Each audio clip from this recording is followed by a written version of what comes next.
Welcome to SAG-AFTRA Foundation's Conversations at Home. I'm Dawn Porter. The SAG-AFTRA Foundation has a COVID-19 relief fund to support SAG-AFTRA performers who are in urgent need during this pandemic. Since March of 2020, the foundation has given over 6.1 million in aid to 6,500 performers and families facing extreme hardship. If you are a SAG-AFTRA member and you need help, please ask. And if you are able to support our community and can give, then please give.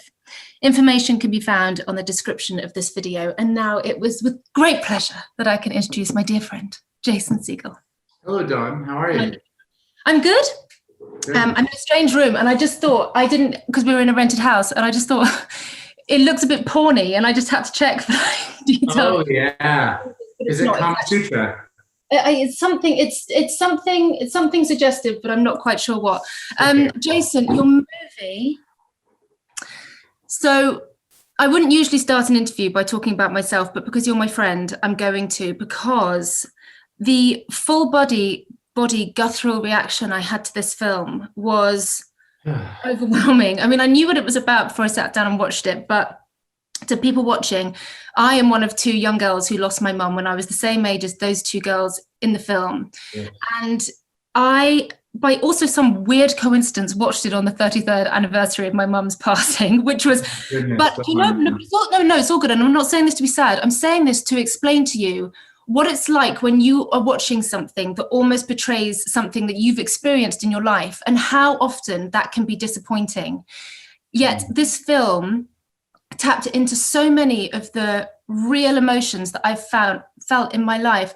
It was so beautifully and emotionally articulate that I forgot that you were in it. I almost forgot that it had happened to me. I was just so feeling all of the feelings of these characters, those girls, Dane, and the way that he stepped in. So I just wanted to commend you all as a cast and everybody who made this film for like fucking nailing it on the way that it feels when someone is dying in that way and the grief that follows. Well, thanks. I'm glad it was meaningful to you. I think that part of what you feel in that way is that our director, Gabby, comes from documentary. And so she was far less interested in crafting like very melodramatic depictions of what this might be like, which is what it would be in the hands of a lesser director. But she wanted it to be like a fly in the wall where you were, you know, all the sad moments in life, you're not living them sad. Sometimes you're living them laughing and vice versa. And it's complicated, you know, like the way these emotions sneak up on you in real life isn't so linear, right? And you don't stop being, when a situation like that is happening, everyone doesn't stop being themselves. Right. Right. So the idea that there is humor, some people might find it uncomfortable to think that there is humor in such a like depressing situation, but there always is, and you need it. And that's what the film did so well. But did it feel weird being funny around that subject? No, because the reason that I wanted to do it, I think, was there's something triumph of the human spirit about what Matt Teague was able to do artistically in his article. And like, it was cathartic, I'm sure, as well. But this is a guy who went through the hardest thing that you will go through in life. And using the fact that he writes to process, he came out being able to frame this as a story about friendship. Mm-hmm. And that to me was why I wanted to do it in the first place. So then it became easy, at least for me, like, oh, that's what this is about, at least from my approach. Like, this is a story about friendship, not a story about death. And that, yeah, and a story about love, and the fact that there's not only one emotion ever, and that when something is happening, no matter how strong that thing is, you know, there's so much that surrounds it. So how did the script come to you? Is this something that you were talking to people about, or did it just land in front of you one day? No, yeah, actually, Gabriella Copperwaite, the director, got in touch with me very early on in the process. I think I was the first one attached to it, which is incredibly flattering, as you can imagine. But I think that the part in particular is kind of a tightrope, and there is a bizarro version of this where this is like, I love you, man, if it was a drama. Yeah. some extent, you know, like you need a little bit of that energy, which I guess isn't what everyone would bring into a drama, but it's uniquely what the part called for. Mm-hmm. So I guess at least that's what she explained to me. So that's how it came to me. And then honestly, you want to know something crazy? I haven't told this before.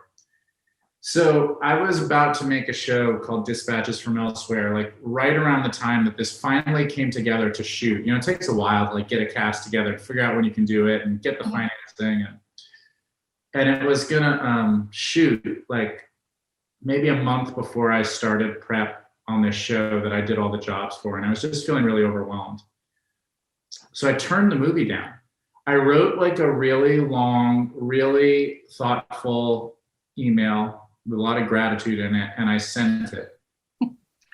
And then like 3 weeks later, I got an email from Gabby that said like, hey, you want to get together and talk about the script? Like, let's get some notes before we go. And I was like, this woman doesn't take no for an answer. And I looked back and I had sent the email to the wrong person. I had sent it to a totally other person who didn't respond.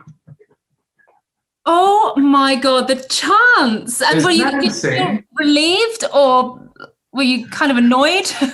I guess it was a little bit of because you know me, I'm like this kind of dude. I guess I was a little bit like, oh, all right, well, I guess that was supposed to happen.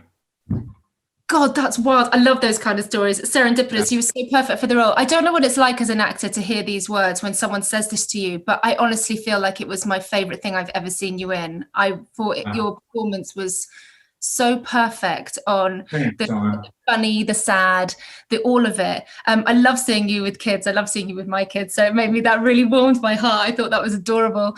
In all honesty, since we're talking about that, like I definitely thought about you guys a lot while I was making the movie. I've thought about you a lot when I get asked questions about friendship too. Yeah, I've learned a lot. You know, you and I have been friends for must be 15 years now, or something like that. Yeah, 11. 11. Yeah, 11's the new 15. 12, actually 12. Yes. 12. Yeah. So it's been a long road and a lot of ups and downs and a lot of life stuff and a lot of great celebrations and a lot of, hey, I need you right now kind of moments. And so it really was the model of friendship that I had in my life that was closest to this. That's so nice. Oh, dreamy. So you've played real life characters before, obviously, but which must be is it quite nice when you've got something to follow when you're an actor and you're putting together a character? Is it easier when you're starting from fresh and creating something, or it was trying to be somebody else actually a good guide? You know what? This one I just totally went from scratch. I knew that I wanted to be true to the spirit of what had happened and all that. But I had played a real guy who named David Foster Wallace, an author who has a legion of fans. And so you're sort of obligated to make sure that you get that right because there are people who are really familiar with him. For Dane, I felt like what was most important was just to make sure we service the story as a whole right. So I didn't worry too much about it. He came to set one day.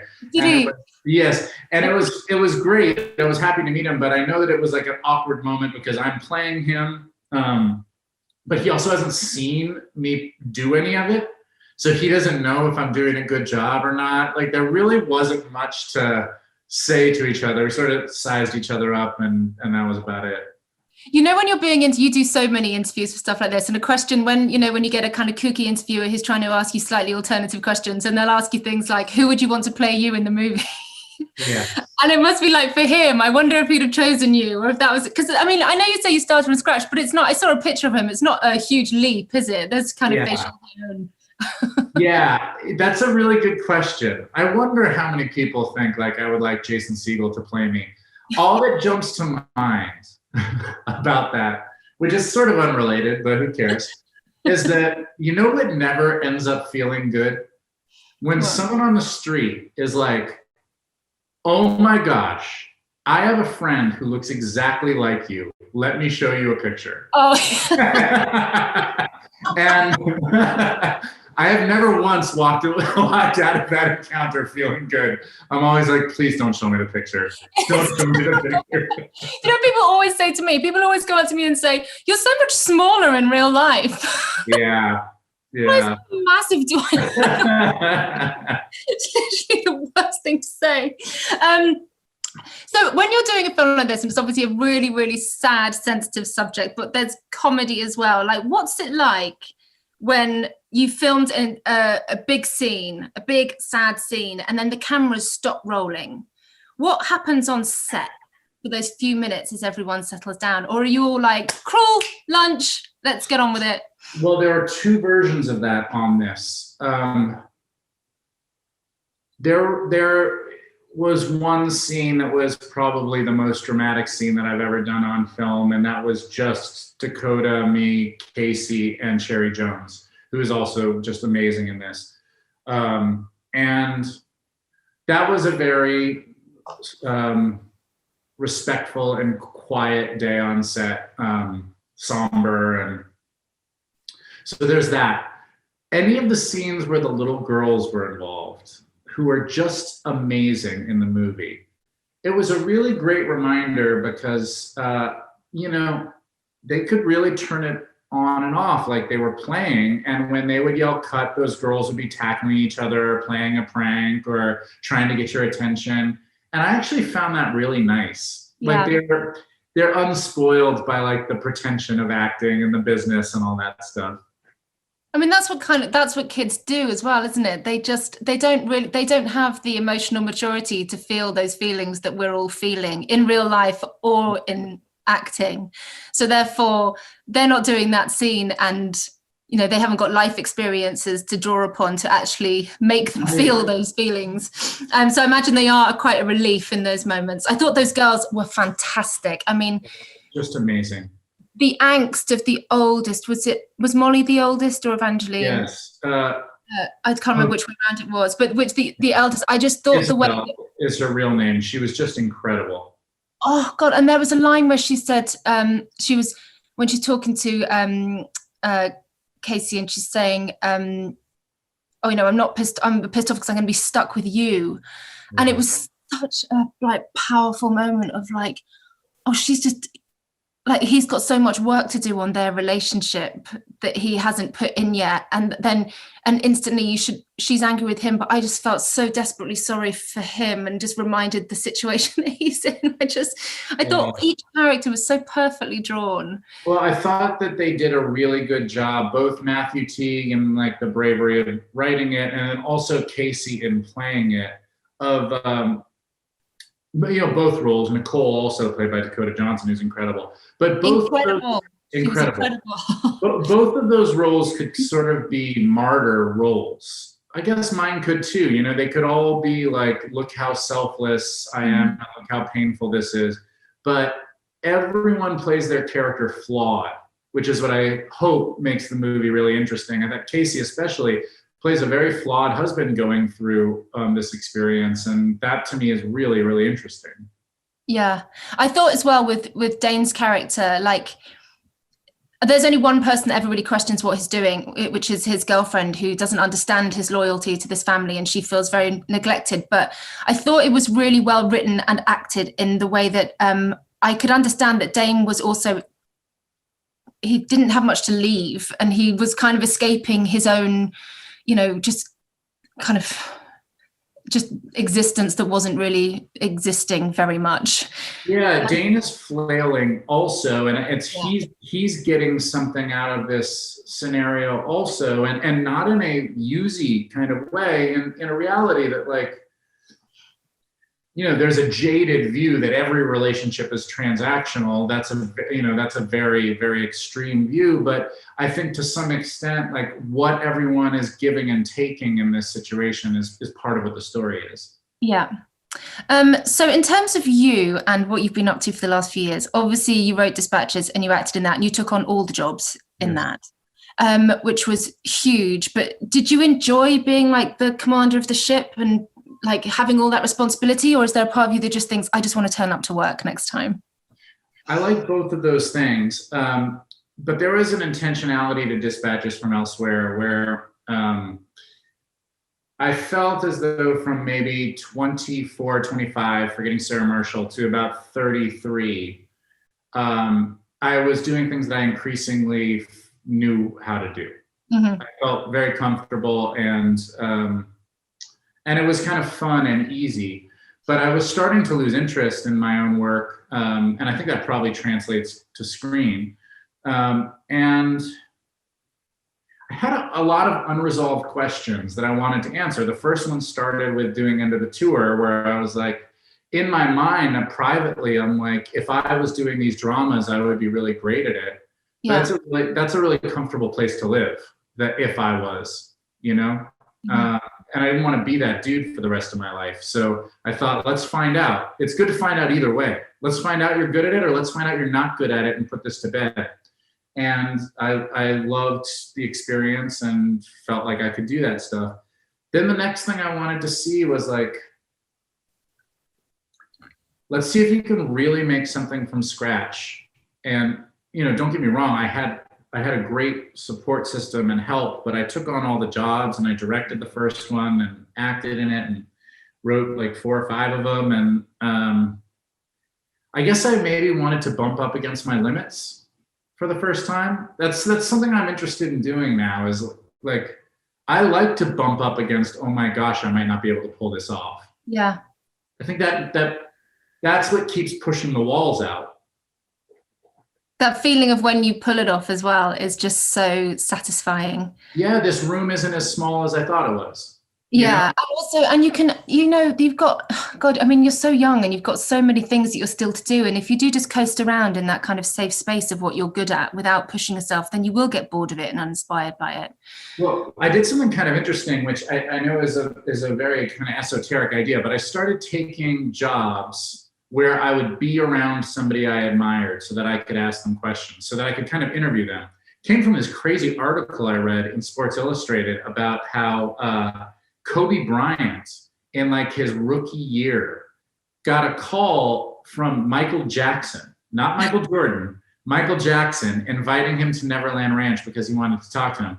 And Michael Jackson basically gave him this talk and was like, listen, you're about to be one of the greats at what you do. I'm going to give you some advice. And he gave him all this learned advice. And one of the things was, when you are around somebody you admire, don't be a fan, be an interviewer, and ask them every question that might be ammunition for your journey. Yeah. So I would go on these movies, and then I would like try to take them out to dinner. Like I did it with Robert Redford, I did it with all these guys, and I would ask them, and girls, and I would ask them questions. And I asked all of them, how do you define art? Like, what is art to you? And because I had never thought in these terms before. Mm-hmm. And one of my friends, mentors, said, art is performing an act of self-exploration on behalf of an audience. And that, I think, is a really good, like, true north for trying to choose what you do, or what I do, is let's do something on screen where I am learning something about myself. And maybe you hope that that will be relevant to other people. And I look back about like, why did Forgetting Sarah Marshall work? And it's because that I was doing that authentically for a 24, 25-year-old. Mm-hmm. But then when you repeat that same idea into 33, you're not learning anything new. I'm not afraid of girls anymore. I'm not learning to stand on my own 2 feet anymore. So why am I still making art about that? Yeah. Do you think there's such a thing as the ultimate role? Have you played it? Are you heading towards something? Have you got like a surfer who looks out to sea, you waiting for that perfect moment? Is there somewhere where you can in your head feel like you're heading? No, because I think I'm interested in so many different tones and so much different stuff. I think what I'm really like would love is for right now, as it has for a while, like I entered into a world that is very competitive, and you know there's very few parts and a lot of really great actors competing for them. I would love to get to a point where it feels a little easier. Yeah. You know, like because right now it's, you know, you see a part you want and there's, you know, most likely you're not going to be able to play that part, but you chase after it, and then, you know, you get ones here and there. So I'd love to get to a point where just the landscape feels a bit easier. But in terms of ideal part, I want to do all sorts of stuff. I'd like to play a villain. I feel like, yeah, because I feel like my whole life I've walked this line between charming and creepy and always lean towards charming. But if we just tilt it the other way. It need to be creepy. It'd be great. Yes. I can see it very clearly. So in the terms of those times when you are wanting a part that you don't get, have you got better at dealing with disappointment as your career goes on? Like if something doesn't turn out the way that you thought it would, or if you just don't get it? Well, the burden of, at about, from Judd when I was in my early 20s, and then from experience, I learned that if I can write something good enough, I can get it made. Mm-hmm.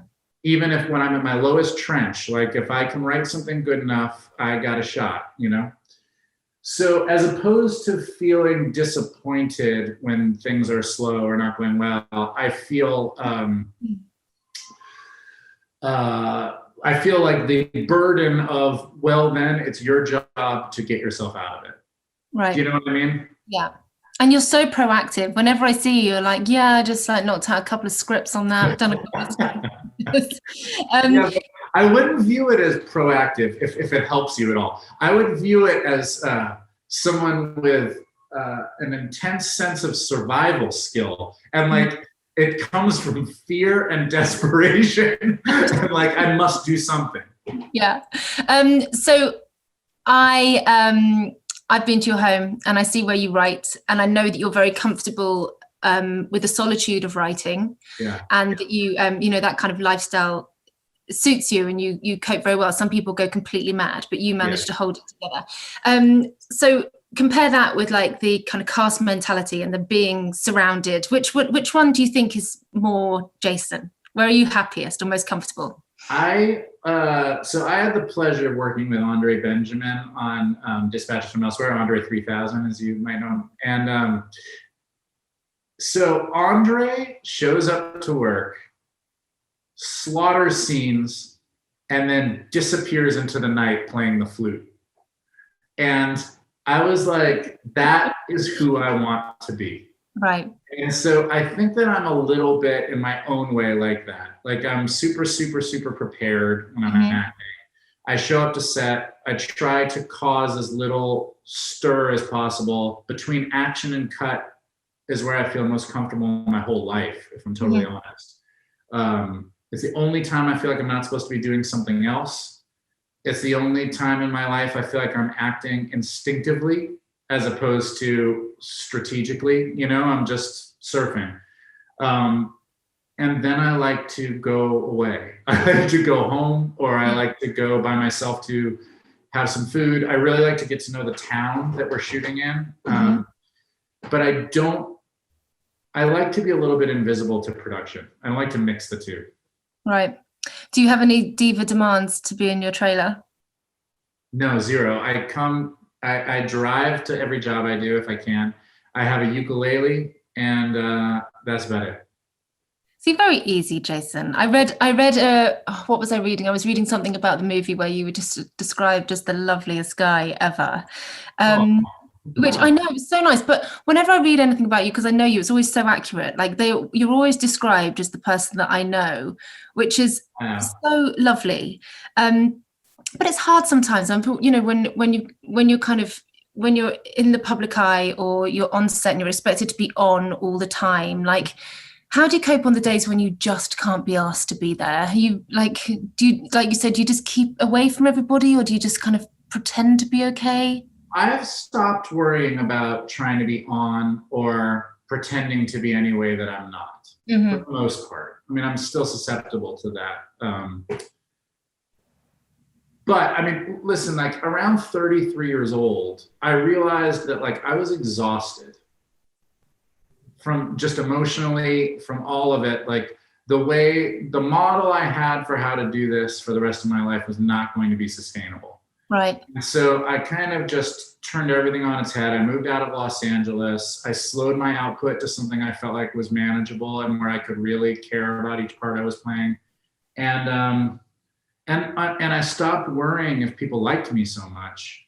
And it turns out they like me more or just as much because of authenticity. But yeah, I used to be really concerned with if everyone was having a real nice time on behalf, you know? It's such a relief, and like you can probably hear your godson downstairs screaming. I can, because the TV's just gone off. He'll probably run in here in a minute and be so excited to see your face. Yeah. So it's such a relief in life when you drop the need to be liked and approved of, isn't it? And you kind of, in every room, you're yourself rather than the version of what would make everybody else happy. I think it's such a trait of a performer or someone who does something like this for a living. Yeah, I mean, I suddenly understood that there is a distinction between how I seem and how I am. And how I am is what's important. Mm-hmm. And it's sort of interesting, like I get asked a lot of questions about the friend element of this movie. Are you a good friend? Do you have a friend who is like this to you? And one of the things I reflected on is that we all think we're good friends. I think I'm a good friend. But just because I'm thinking of you or have fond thoughts of you doesn't mean that I am actually an active good friend. Right. Such a self-centered point of view to think that you're supposed to know how I feel. And so I'm trying to like bridge the gap between who I think I am and who I actually am in real life. Uh-huh. And how's that going? I spend most of my time alone, so it's actually easy. Right. So much easier to like work out who you are when you're just not around other people. One thing that I in the movie, which is it's quite depressing, but it really got me thinking, like if I got told I had 6 months to live, what would be on my bucket list? Yes. What would be on your bucket list? I think I would just travel my little ass off, and I would spend a lot of time with my friends and family. You know, it's been interesting because quarantine, it's given us all the opportunity to figure out what we miss.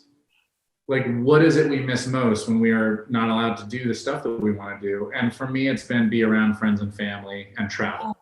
Those are the two things that I really miss. Just restaurants. Just yours would be restaurants. I just want to go to restaurants every night.